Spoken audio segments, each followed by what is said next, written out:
I was staring at my carefully curated wedding mood board. The string of saved images, candlelit arches, cascading ivory roses when my phone lit up with James' name.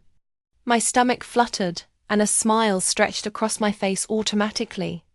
Just 3 months separated me from walking down an aisle lined with florals. 3 months until those photographs became our reality. "Hey," I said brightly into the receiver, still glancing at my laptop screen. "Almost finished with work. I was thinking we could—" But the sentence faded, replaced by a chilly pause. The only sound on the line, the uneven pull of James' breathing. Something inside me stilled. It wasn't right. "Davina," he said, his voice hollow and remote like the echo of someone speaking through fog. "I can't do this." The pen in my hand slipped, clattering against the wedding invitation sample. Ink streaked diagonally across the cream card. A faint, accidental gash. "What do you mean you can't do this?" I asked quickly, panic rising. "The meeting with the caterers?" "That's fine, we can reschedule." He cut me off, voice sharp, each syllable falling like stone. "The wedding, us. I can't marry you." The room tilted. I clutched at the edge of the table for balance.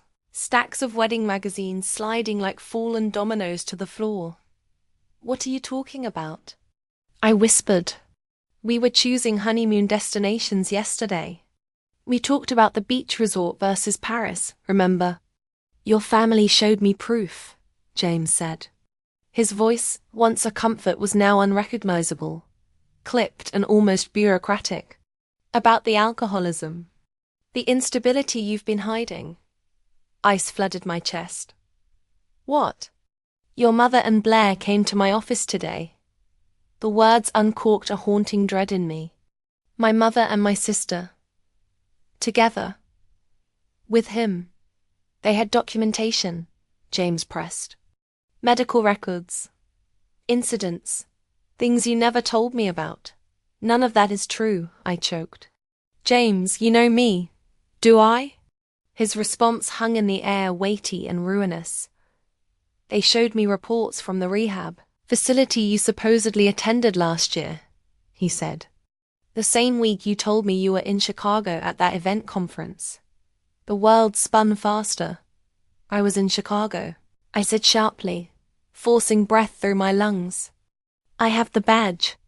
I have photos. I have the contacts I made there." "James, they're lying." "I don't know why, but they're lying."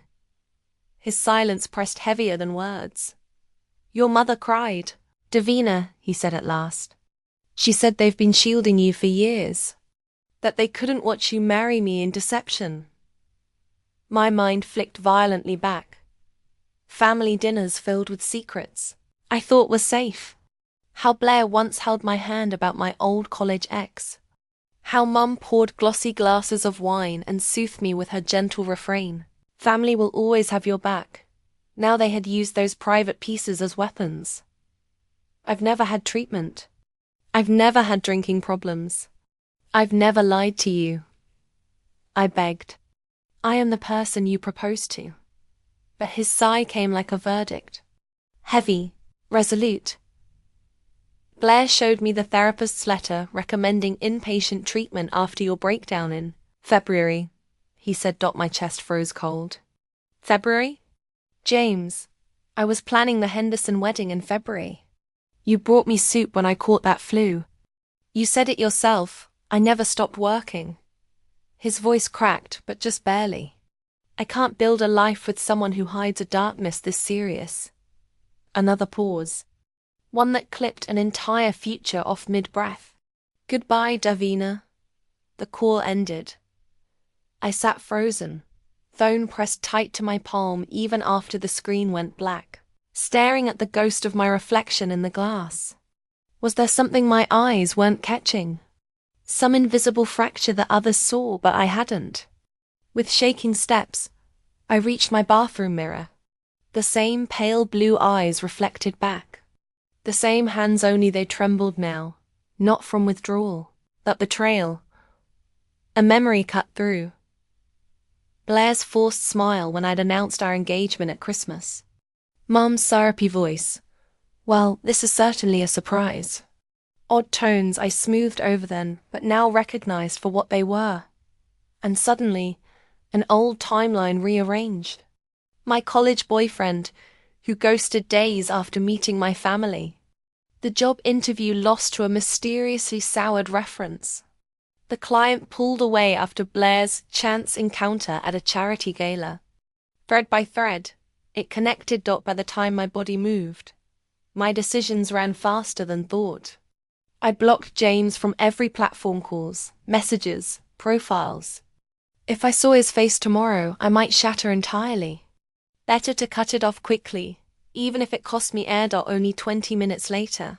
I found myself outside Blair's apartment, heart battering against ribs. The elevator dragged itself to the 14th floor. Seconds grinding into years dot, she answered with champagne raised like a trophy, shimmer glass glinting. Her expression shifted only slightly from polished surprise to smug delight. Well, hello, little sister, she cooed. Shouldn't you be finalizing wedding plans? Breath stilled in me. A single word cracked free. Why? She sipped the champagne, leaning cat-like against her frame. He deserved the truth, Davina. We were protecting him. Fabricating things out of thin air isn't the truth, I snapped. Her smile sharpened. Did we fabricate it? Or have you just convinced yourself it's not real? That's what unstable people do. The heat flooding my cheeks lifted my voice. You destroyed my engagement. My entire future. Why would you do this to me? And then, contempt roar in her eyes. You're used to people leaving anyway. Remember Dad when you were 16? He left because of your behavior. That one deep cut nearly buckled me. Except I knew the truth. Dad left because of Mom's affairs. Affairs kept in family silence. Blair wasn't just lying, she was rewriting history altogether. You won't rewrite my life anymore, I said steadily, even as my knees weakened. Her glass raised in mock cheer. Good luck proving that against us. The walk to my car blurred, but clarity burned brighter with every step. This wasn't about James. This wasn't even just about embarrassment. It was my entire reputation. Years of quiet sabotage, systematic derailments by the two people who should have lifted me higher. Alone in the driver's seat, my breath came ragged, but one name came to mind. Margaret Parker, a family attorney with a fortress reputation. She answered briskly, firm and straight. Margaret Parker. It's Davina Hughes. My voice frayed. My mother and sister fabricated lies. They convinced James I'm an unstable alcoholic with medical records that don't exist. They destroyed my engagement. A pause then. Come in. If they lied, that's defamation. We'll pursue this immediately. Relief pressed into my chest like oxygen. Finally, someone believed me. Her office radiated warmth. Lavender candles wafting calm. Floor-to-ceiling bookshelves stacked with law journals. Her law degrees gleamed over her leather desk. She listened without interruption as I spilled everything James called. Blair's confession.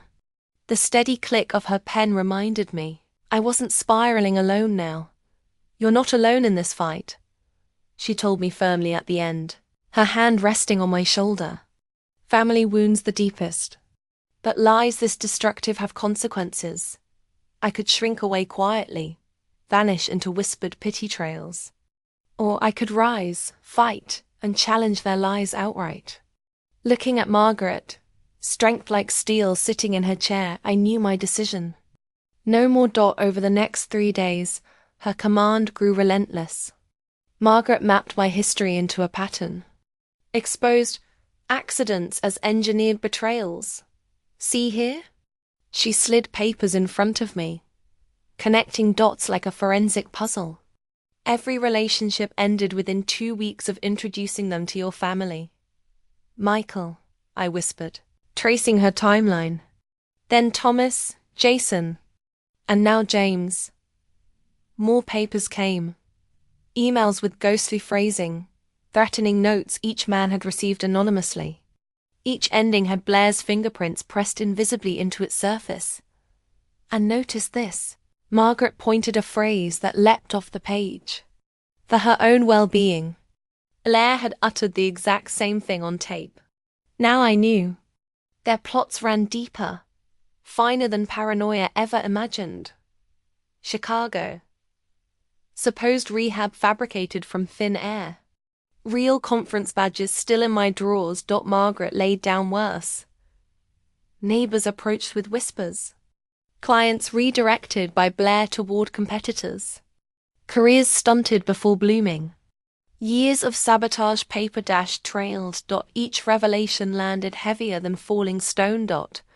And then my phone rang, slicing through her office air. The screen flashed a name. I hadn't spoken in years without grief. Dad. My fingers moved numb, pressing the green circle. I put it on speaker, Davina. His voice sounds strained. Why didn't you tell me you went to rehab last year? We could have helped you. Margaret reaches over, squeezes my hand as my world contracts further.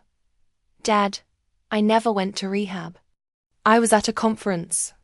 I have the badge, the photos. Your mother showed me the admission papers, Davina. His sigh carries disappointment that cuts deeper than anger would.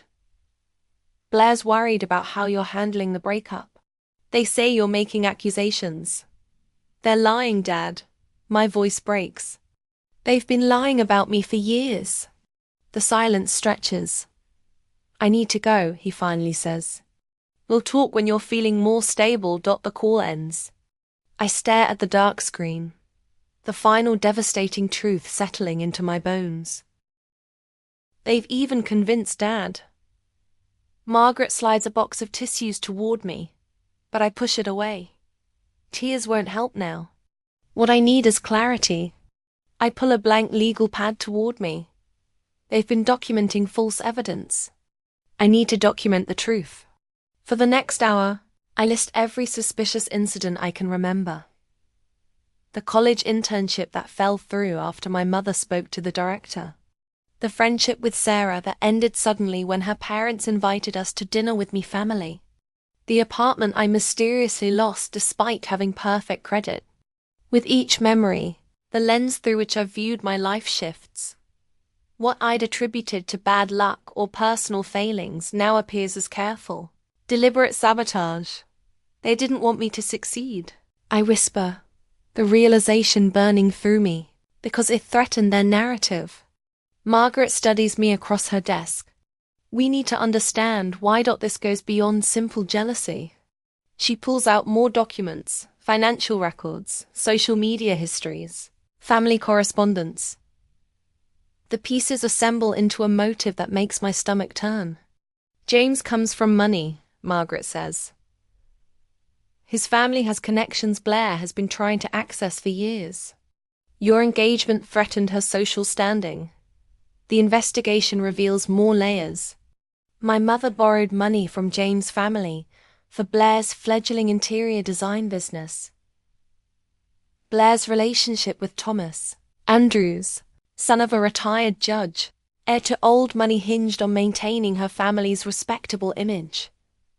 They're not cartoon villains, Margaret explains, her voice gentle. They believed they were protecting something valuable, their status, their narrative. In their minds. They're the heroes. I think of Blair's face when I announced my engagement at Christmas dinner, the flash of panic before her practiced smile, my mother's too bright voice. This is certainly a surprise. They've been cultivating this image of me as unstable for years, I say, building credibility for the moment they needed to use it. Kay? Margaret nods. And now they're cornered. That makes them more dangerous, not less. My phone pings with a text. Unknown number. I read it aloud. Davina, it's Aunt Susan. I've been hearing rumors. We have experienced the same treatment from your mother years ago. Call me? Another message follows from Kevin, my former colleague at the event planning firm. Blair approached 3 of our clients last year. I have documentation if you need it. A weight lifts slightly from my chest. I'm not alone in this. Margaret begins outlining legal options. We can start with a cease and desist letter. Gather evidence for a defamation suit. My boss calls next. Her voice firm. I always thought those rumors seemed out of character for you, Davina. Whatever you need, we've got your back. By evening, we've assembled a network with different areas of expertise. Legal knowledge, family history, professional support. The foundation for a collaborative approach rather than an isolated confrontation. As I gather my notes to leave Margaret's office, a strange calm settles over me. The anger remains, but it's cooler now. More focused, strategic. I'm not the first person they've done this to, I tell Margaret as she walks into the door. The weight of that knowledge should crush me, but instead, it strengthens my resolve. That I can be the last. The email glows on my laptop screen like a beacon. Michael's name in my inbox after 2 years of silence feels surreal. Davina, I found something you should see. His message reads, I kept this because it never made sense. Now I'm wondering if it connects to what your aunt told me about your situation. I click the attachment with trembling fingers. A forwarded email appears, dated 3 days after I'd introduced Michael to my family. We're concerned about Davina's behavior. Her drinking has escalated, and she becomes volatile when confronted. We love her, but she needs professional help before she can maintain a healthy relationship. For your own protection, please distance yourself. The signature line reads simply, a concerned friend. Margaret leans over my shoulder, her perfume a comforting mix of lavender and vanilla. The phrasing is distinctive, she says, tapping the screen. Look at how they constructed that sentence about professional help. Blair used almost identical wording in the found. I stare at the evidence, my heart pounding against my ribs. Can we trace where it came from? Already on it. Margaret makes a call while I read the email for the 10th time. Searching for clues I might have missed. 20 minutes later, Margaret's tech specialist confirms what we suspected. The IP address matches your mother's home network. The timestamp shows it was sent when only Blair was home, according to the timeline you provided. We need more, I say, surprising myself with my calm determination. We need to get them to confirm this in their own words. Margaret nods, setting her coffee mug down with a decisive click. This establishes a pattern of malicious intent. But you're right. A recorded admission would make our case ironclad. I allow myself a small, unfamiliar feeling power. For the first time since James' devastating phone call, I have solid evidence. Not just suspicions or patterns, but concrete proof that can't be dismissed as paranoia or misunderstanding. I can finally confront them with more than just my word against theirs. I say, straightening my shoulders. I have proof now. The next afternoon, I park outside my childhood home, recorder hidden in my purse. Margaret's legal guidance plays in my mind. Get them talking about their actions without revealing what I know, until they've incriminated themselves. The familiar path to the front door feels different now. Family photos hanging in the entryway reveal new messages. Mom standing slightly in front of me in every picture. Blair positioned prominently while I'm often partially obscured or caught mid-blink. Blair opens the door with a champagne flute in hand, her expression shifting from surprise to smugness when she sees me. Well, look who decided to grace us with her presence. She steps back, allowing me inside. Mom single quotes S in the sunroom. Mom's in the sunroom. I follow her through the house, noticing how my shoulders instinctively hunch forward, a physical response to years of subtle diminishment. Mum looks up from her gardening magazine, removing reading glasses that hang from a pearl cane around her neck. Davina, this is unexpected. I needed to talk to both of you, I say, taking a seat across from them. The recorder in my purse captures every word as I carefully guide the conversation. About James. Such a shame how that ended, Mom says, her voice dripping with false sympathy. But perhaps for the best. I let them talk, asking innocent questions about what exactly they told James. Watching Arcee exchange glances, their confidence growing with each unchallenged statement. When they finished their practiced performance of concern, I reach into my bag and Placide printed email on the coffee table between us. Explain how Michael got this, I say quietly.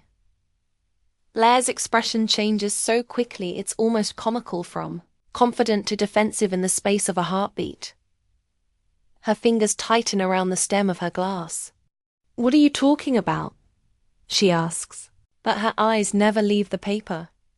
This email was sent from this house when only you were home, Blair. I tap the paper. The same email that ended my relationship with Michael 2 years ago. Mom reaches for the paper, scanning it quickly. This proves nothing. It matches the wording in the documents you showed James, I continue. The same language about professional help and volatile behavior. The same false claims about drinking. Blair's laugh sounds brittle. People believe me, and Mom, no one believes you. The admission hangs in the air between us.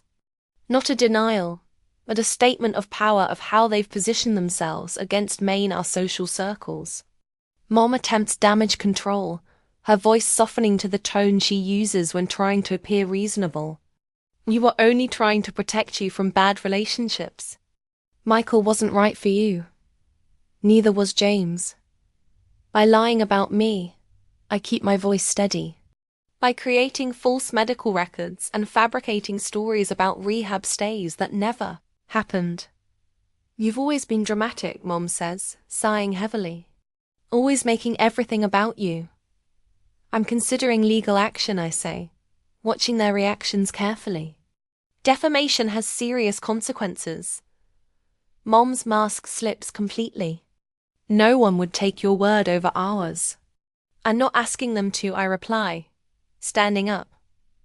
I have evidence that speaks for itself. The stunned silence as I walk out feels like the first real victory I've had in years. In my car, I replay the recording, hearing Blair's damning words with perfect clarity. People believe me. And Mom, no one believes you. Not a denial of their actions, but a boast about their effectiveness. Margaret listens to the recording that evening, her office now a familiar sanctuary. This is legally significant, she confirms, stopping the playback. Clear admissions, no ambiguity. They didn't even try to deny sending the emails or creating false records. 3 days later, Aunt Susan organizes dinner at her small cottage outside town. 5 family members, who have questioned the rumors about me, sit around her antique oak table. Uncle William, Cousin Thomas and his wife Rachel, and my father's elderly sister Martha. I always thought something wasn't adding up about their stories, Thomas says after hearing the recordings. The Davina they described never matched the cousin I knew. Uncle William, a retired banker with a reputation for thoroughness, studies the evidence with reading glasses perched on his nose. He removes them slowly, folding them with deliberate care.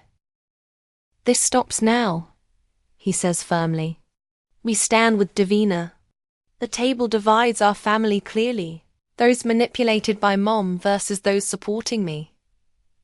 For the first time, the division favors truth rather than convenience.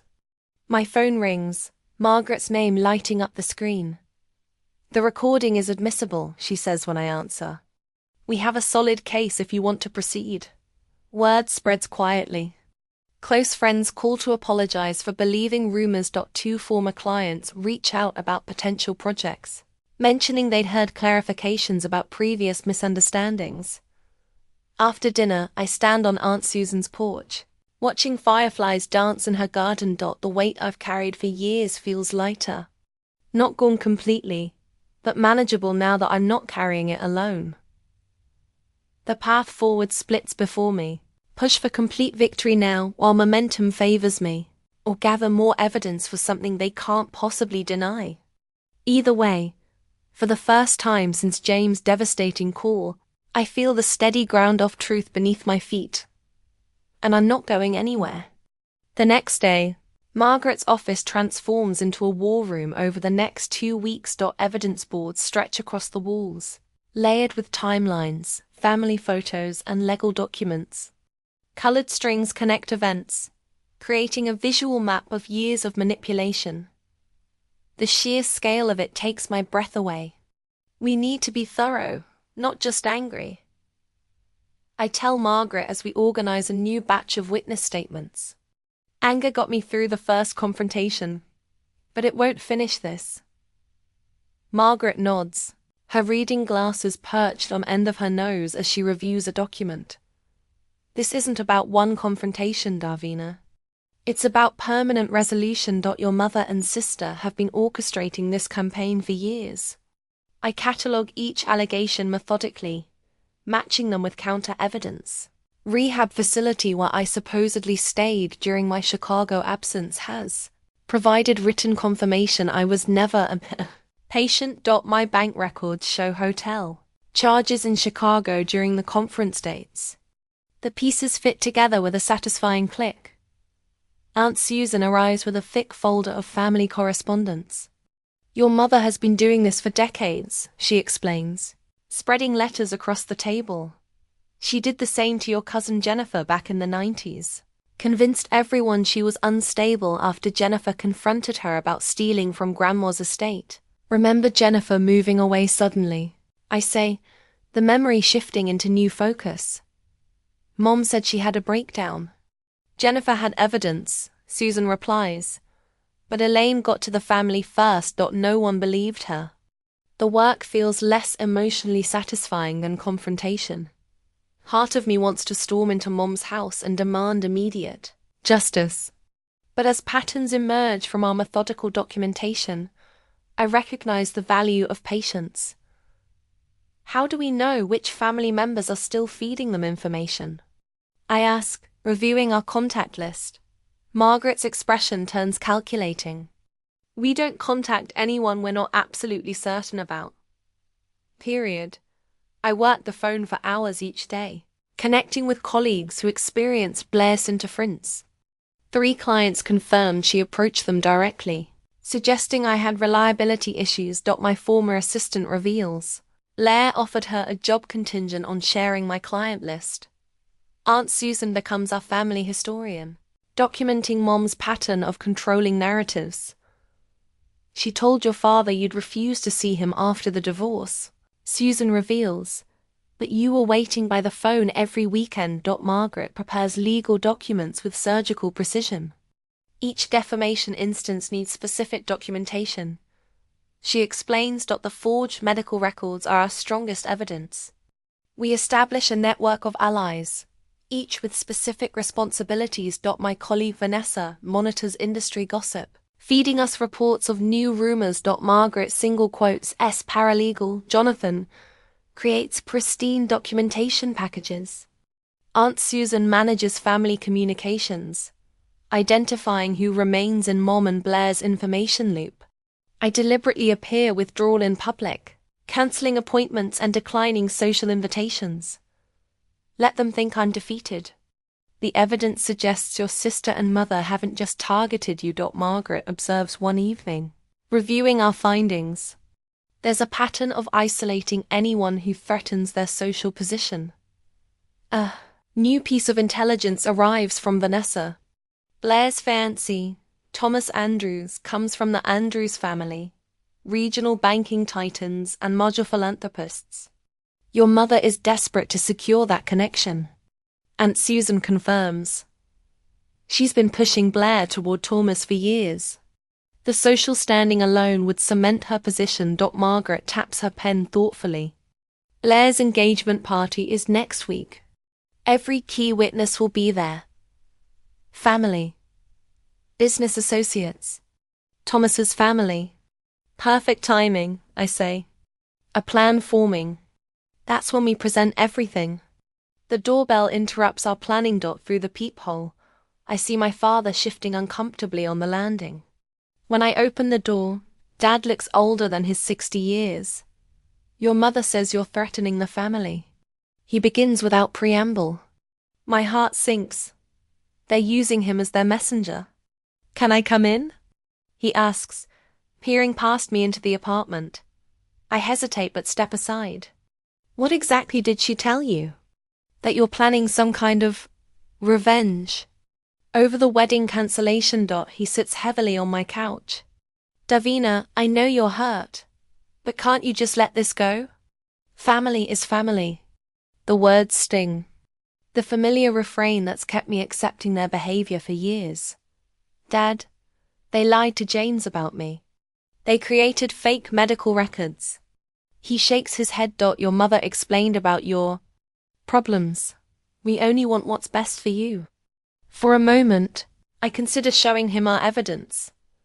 But his expression, pitying and distant, tells me he's not ready to see it.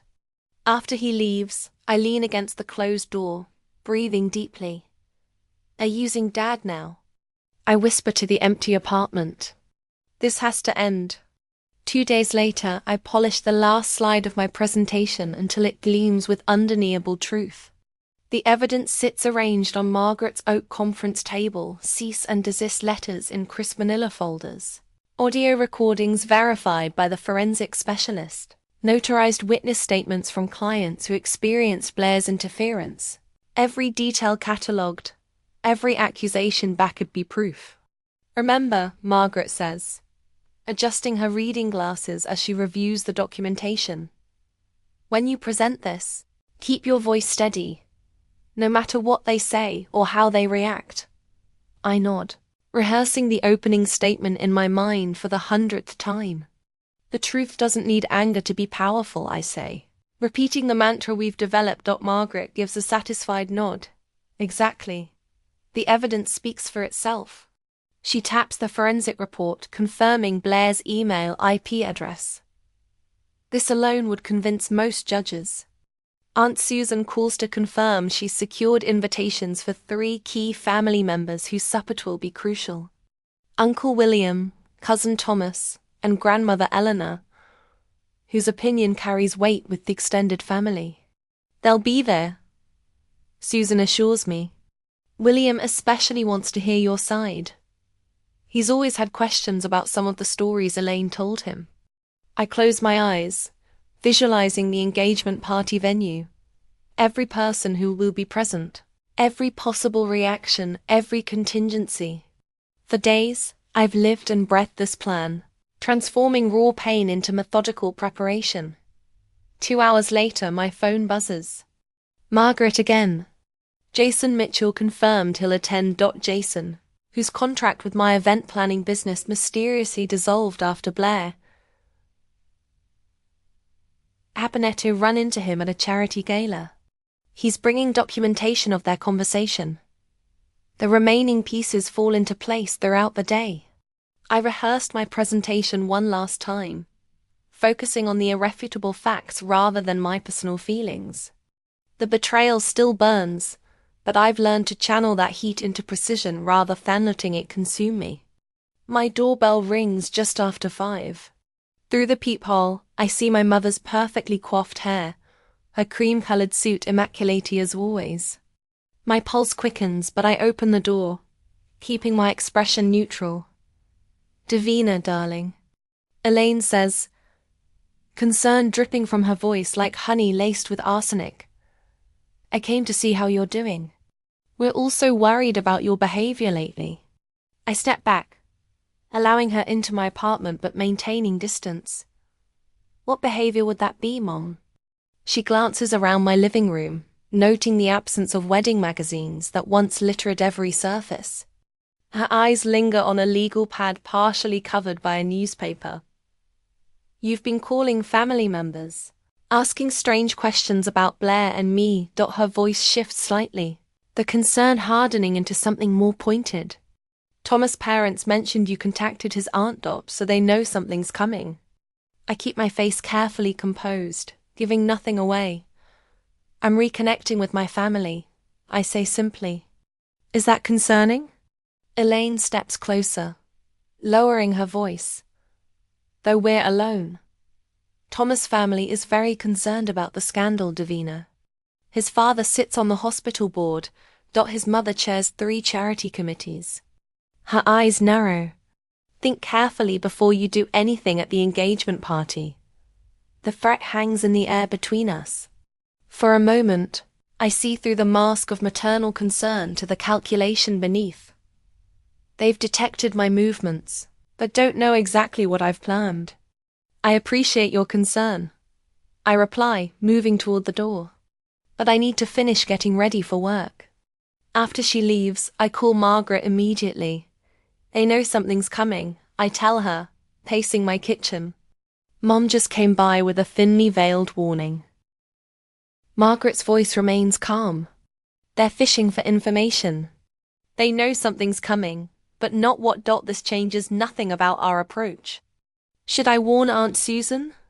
What if they try to block her attendance? They can't without raising suspicions. Stay the course, Davina.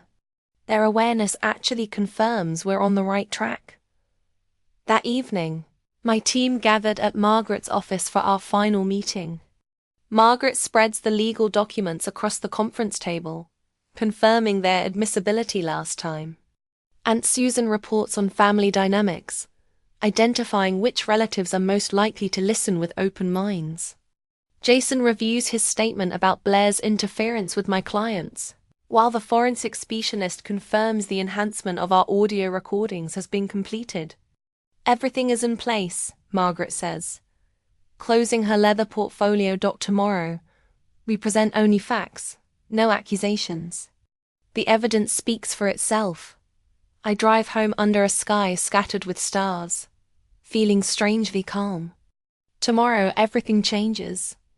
The careful house of lies my mother and sister built over years will collapse under the weight of truth. In my bedroom, I lay out my outfit for Blair's engagement party, a blue dress that projects confidence without aggression. I review my presentation once more, then set my alarm.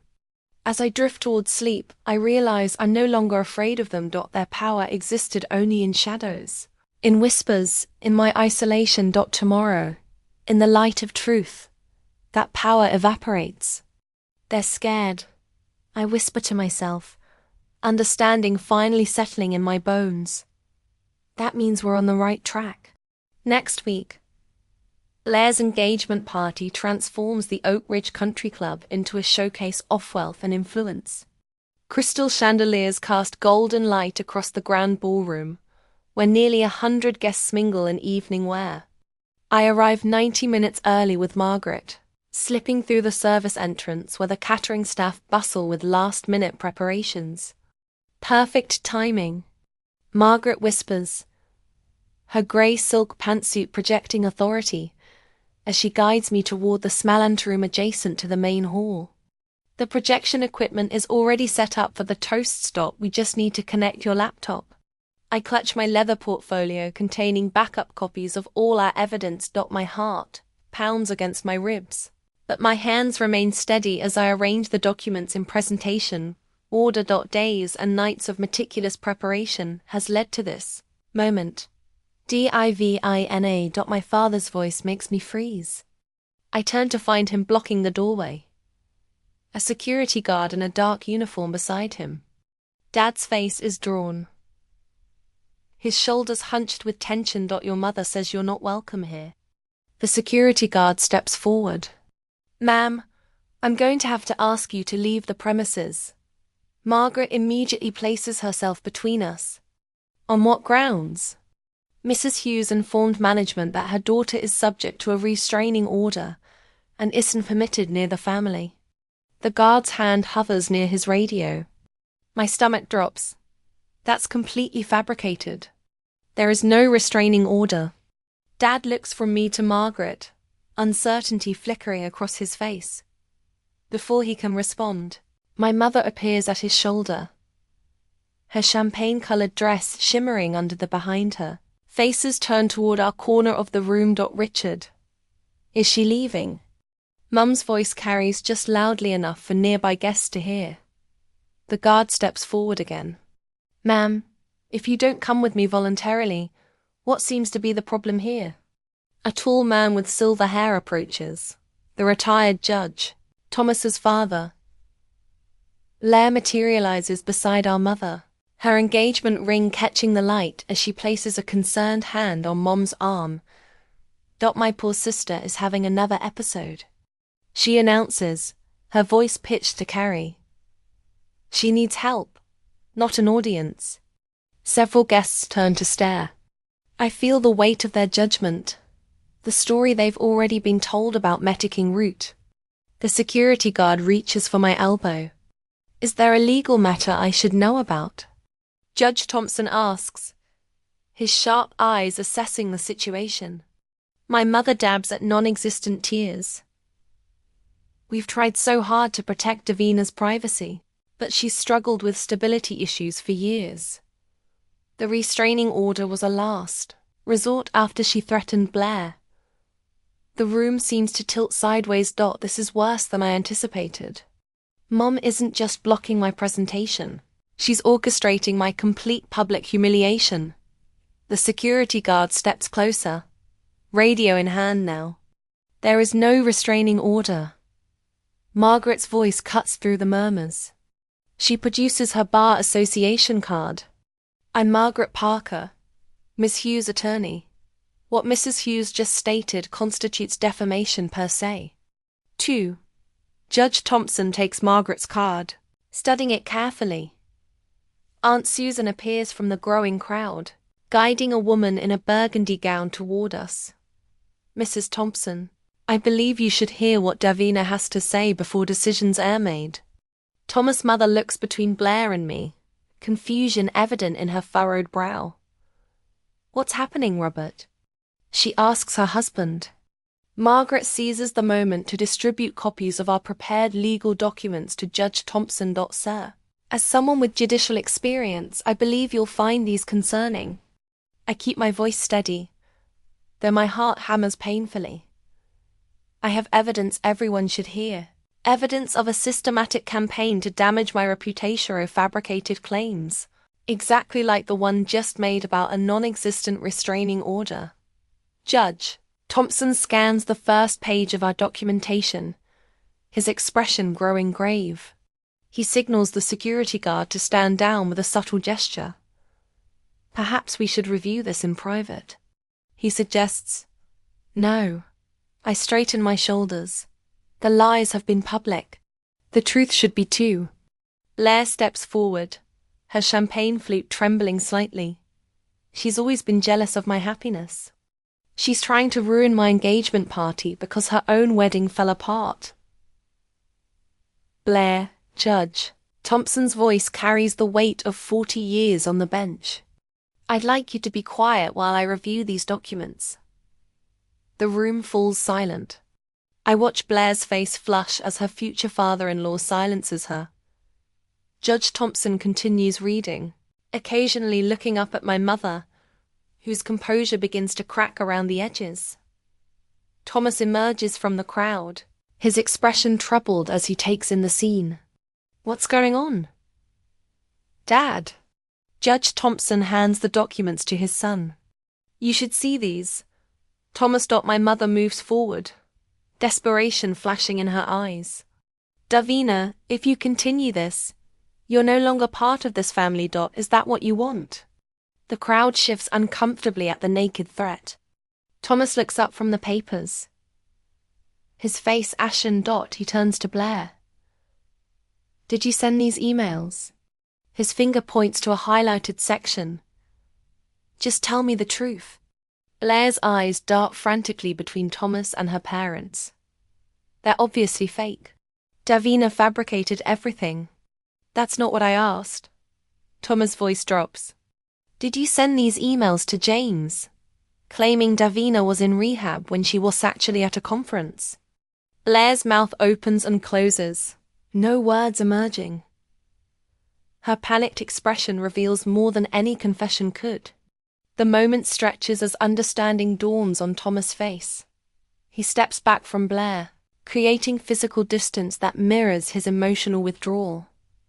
I move toward the projection system, connecting my laptop with hands that remain surprisingly steady.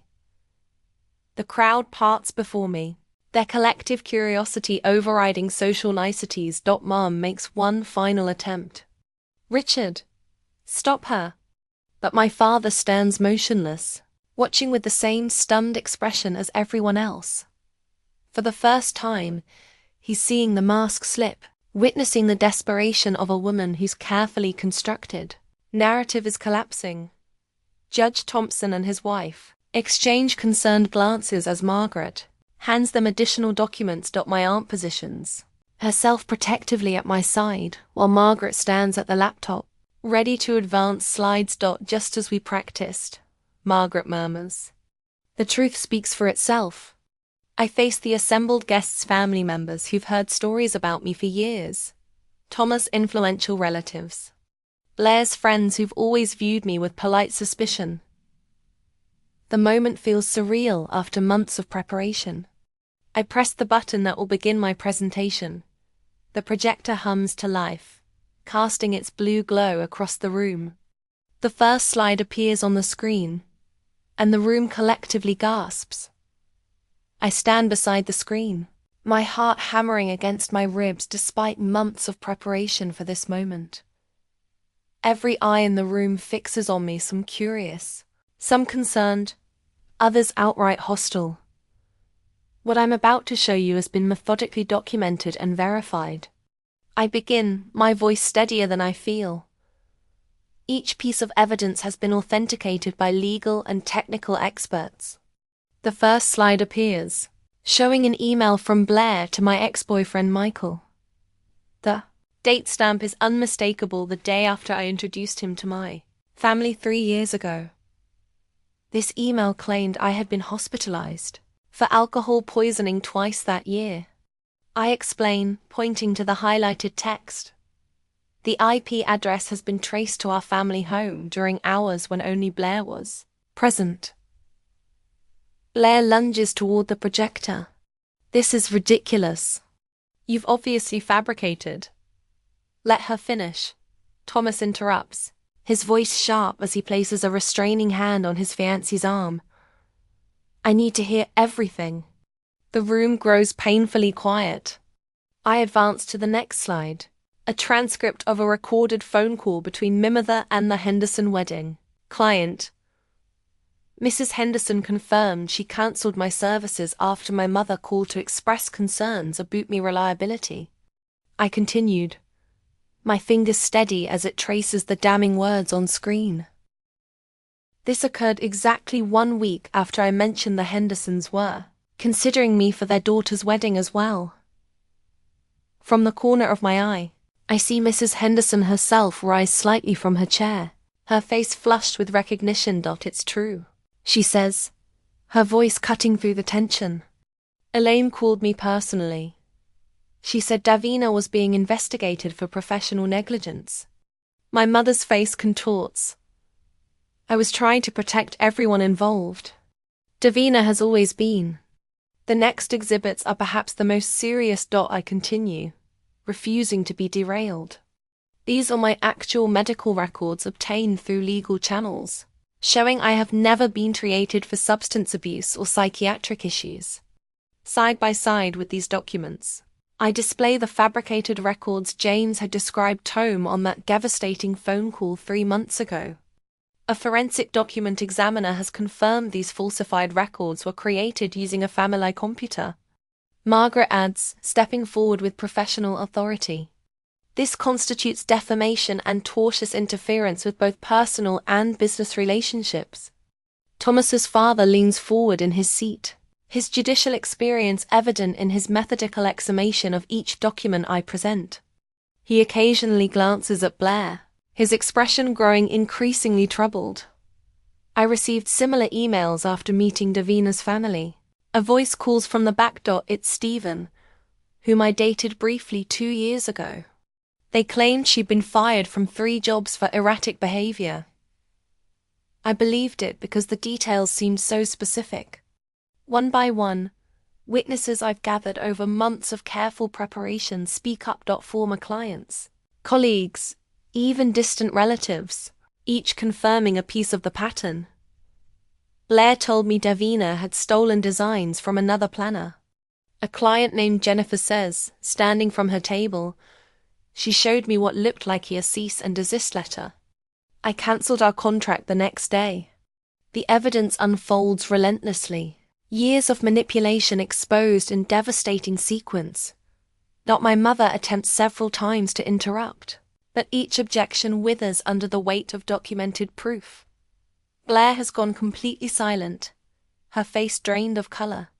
As I display the final slide, a comprehensive timeline connecting every instance of interference. Judge Thompson rises from his seat. His commanding presence silences the murmurs that have been building around the room. As someone who spent 40 years evaluating evidence in a court of law, he says, his voice carrying the weight of his authority, I find Ms. Hughes' case compelling and disturbing.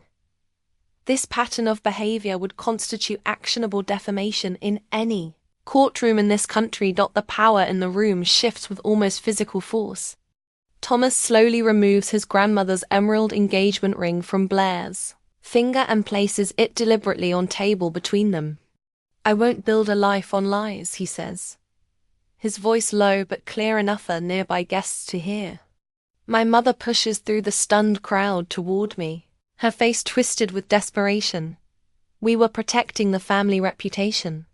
She shouts, grabbing at my arm, everything we've built would have been destroyed by your poor choices. What poor choices, Mother, I ask, keeping my voice level. Having a successful career, finding someone who loved me, those were the things you couldn't allow. Before she can answer, a firm voice cuts through the tension. Enough, Elaine. My father stands in the doorway, his normally stooped shoulders squared with resolve. I hadn't known whether he would come after our last conversation. I've seen enough, he continues, walking toward us. I should have questioned what I was being told years ago. I failed you, Davina. The room grows impossibly quiet as he takes my hand. The simple gesture of support brings tears to my eyes after years of distance. Richard, you can't possibly believe. My mother begins. I've read everything, Elaine. The emails, the fake medical records, all of it. His voice breaks slightly. How could you do this to our daughter? My sister stares at the abandoned ring on the table, her carefully constructed world crumbling around her. When she finally looks up, the naked hatred in her eyes makes me step back. You've always had to ruin everything, she hisses. You couldn't just stay in your place. And where exactly was my place supposed to be, Blair? I ask, genuinely curious after all these years.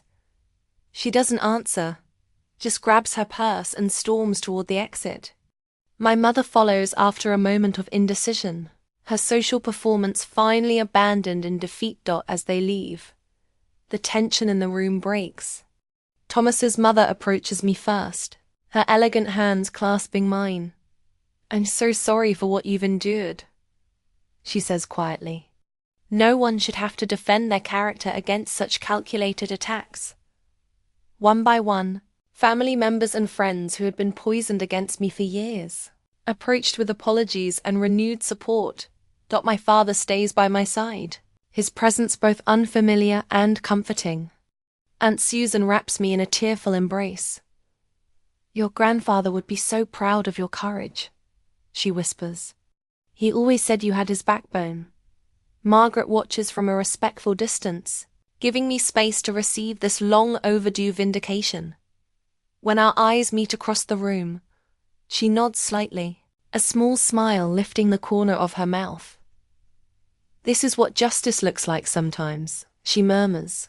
When I finally make my way to her. Several clients approach with renewed interest in working together, their previous doubts erased by the truth. I accept their cards without commitment, still processing the seismic shift in my reality. As the crowd begins to disperse, Thomas approaches hesitantly. May I speak with you privately? He asks. We step onto the terrace, overlooking the country club gardens. The evening air cools my flushed skin. I should have spoken to you directly when they first came to me with their concerns, he says, genuine regret in his voice. I'm deeply sorry for how I handled this. You didn't know them like I do. I reply without bitterness. He shakes his head. Thank you for saving me from making a terrible mistake. I would have been part of this family, perpetuating these patterns without even realizing it. As Thomas returns inside, I remain on the terrace, taking a moment alone to absorb what's happened. The weight I've carried for years has lifted, leaving me lighter yet somehow more firmly rooted in who I am. When I finally turn back inside, I find myself surrounded by people I never thought I'd have in my corner again. My father with his arm protectively around my shoulders, Aunt Susan linking her arm through mine, Margaret gathering our evidence with efficient care, former clients eager to work with me again. For the first time in my adult life, I stand in a room where everyone sees me clearly, not through the distorted lens my mother and sister created. The power they wielded through lies has dissolved in the face of simple, unadorned truth. I don't feel the savage triumph I once imagined. Instead, a quiet dignity settles around me like a mantle as I walk through Therum with my head high, surrounded by authentic support after years of orchestrated isolation. I stare at the framed cease and desist acknowledgement hanging in my new office, the elegant cursive signatures of Elaine and Blair Hughes catching the morning light. 1 week after the engagement party that changed everything, they fled town for what Mom called an extended vacation. Their absence feels like the first real peace I've had in years. Coffee's ready, Dad says, walking into my office with 2 steaming mugs. The tentative smile on his face is becoming more natural with each passing day. He sets my mug down and leans against my desk, his eyes drifting to the framed document. Third session with Dr. Peterson yesterday, he offers. She's helping me understand how I missed the signs for so long. I take a careful sip. It wasn't your fault, Dad. Wasn't it? A father should protect his daughter, not become another weapon against her. His voice catches. I believe them without question. The office door swings open, and Aunt Susan breezes in with a box of pastries. Office-warming treats. Can't run an expanded business on coffee alone. Her return to town last month was unexpected.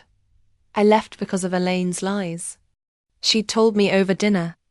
Now I can come home. Having her back feels like recovering a piece of my history I thought was lost forever. My phone buzzes with a message from Thomas's father. Partnership proposal ready for review. No rush.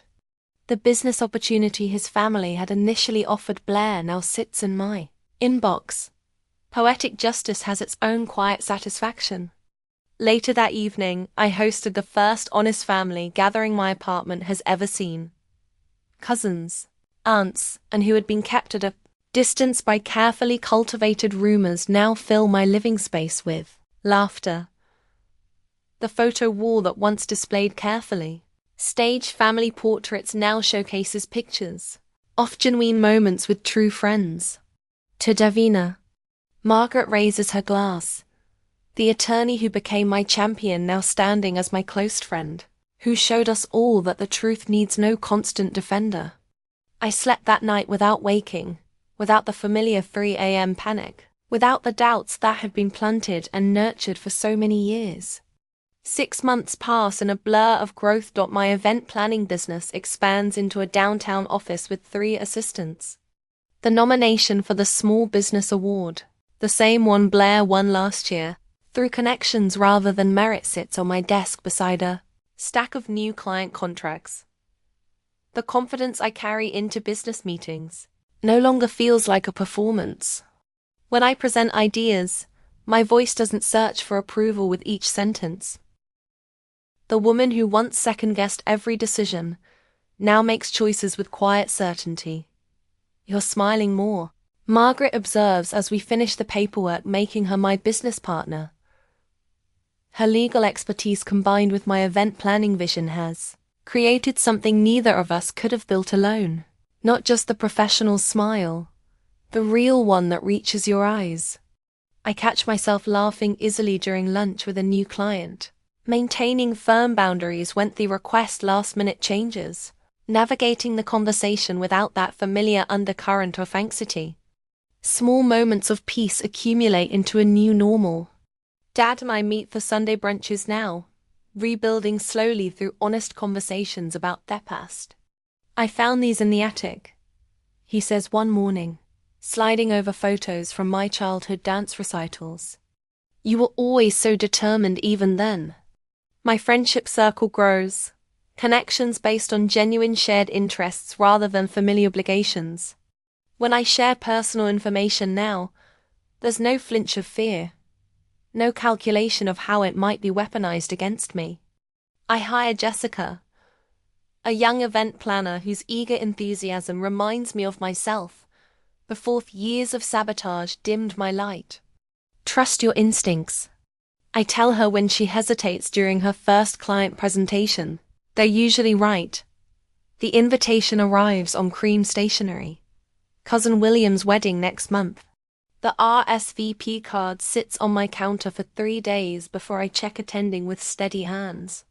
Blair and Elaine will be there. Their first family appearance since the confrontation. "I'll escort you," Dad offers when I tell him. "I want everyone to see me stand with my daughter." His eyes, so like mine, hold steady without shame or doubt. Margaret smiles when I show her the RSVP. "A year ago, this would have terrified you." "A year ago, I was a different person," I replied. The scholarship for event planning students from difficult family backgrounds launches the following week. The first recipient reminds me of myself, bright, determined, and wounded by those who should have provided safety. From my new home's balcony, I watch the sunset paint the sky in shades of promise. The truth needed no constant defense. It simply needed to be spoken once with evidence and dignity. Tomorrow morning, I'll prepare a proposal for the Jenkins anniversary party. 40 years of marriage built on honesty and mutual respect. The kind of milestone worth celebrating properly. I close my eyes, breathing in the evening air. When people show you who they are, but leave them, but never let their version of you become your truth.